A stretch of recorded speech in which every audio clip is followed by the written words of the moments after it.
I'm Mercedes. And I'm Hannah. And today we're reading Alexander and the Terrible, Horrible, No Good, Very Bad Day by Judith Viorst.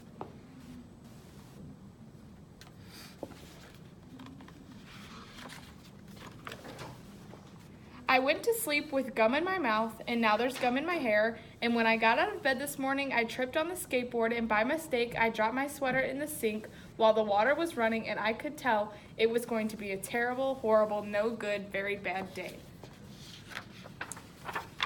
At breakfast, Anthony found a Corvette Stingray car kit in his breakfast cereal box, and Nick found a junior undercover agent code ring in his breakfast cereal box, but in my breakfast cereal box, all I found was breakfast cereal.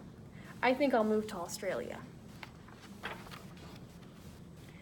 In the carpool, Mrs. Gibson let Becky have a seat by the window.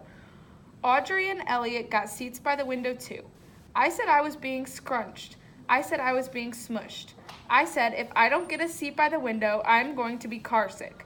No one even answered. I could tell that it was going to be a terrible, horrible, no good, very bad day. At school, Mrs. Dickens liked Paul's picture of the sailboat better than my picture of the invisible castle.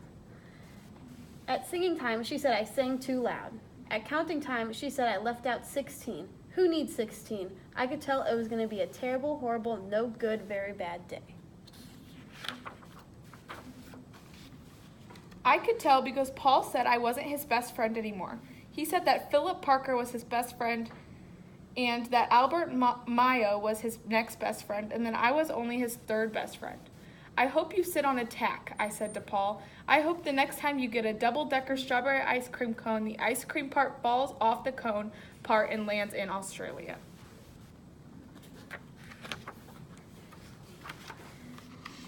There were 2 cupcakes in Philip Parker's lunch bag, and Albert got a Hershey bar with almonds, and Paul's mother gave him a piece of jelly roll that had little coconut sprinkles on the top. Guess whose mother forgot to put in the dessert? It was a terrible, horrible, no good, very bad day.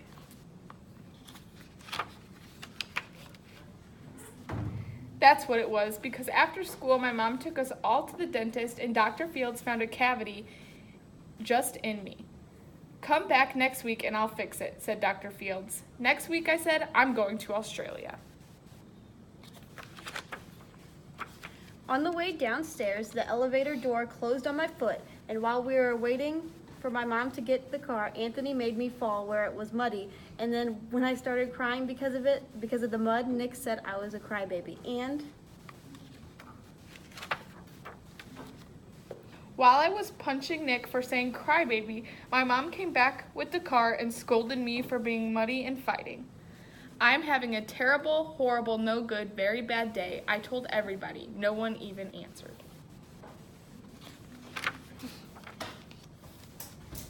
so then we went to the shoe store to buy some sneakers. Anthony chose white ones with blue stripes.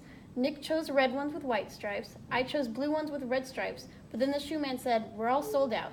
They made me buy plain old white ones, but they can't make me wear them. When we picked up my dad at his office, he said I couldn't play with his copying machine, but I forgot. He also said to watch out for the books on his desk, and I was careful as could be, except for my elbow. He also said don't fool around with his phone, but I think I called Australia. My dad said please don't pick him up anymore. It was a terrible, horrible, no good, very bad day.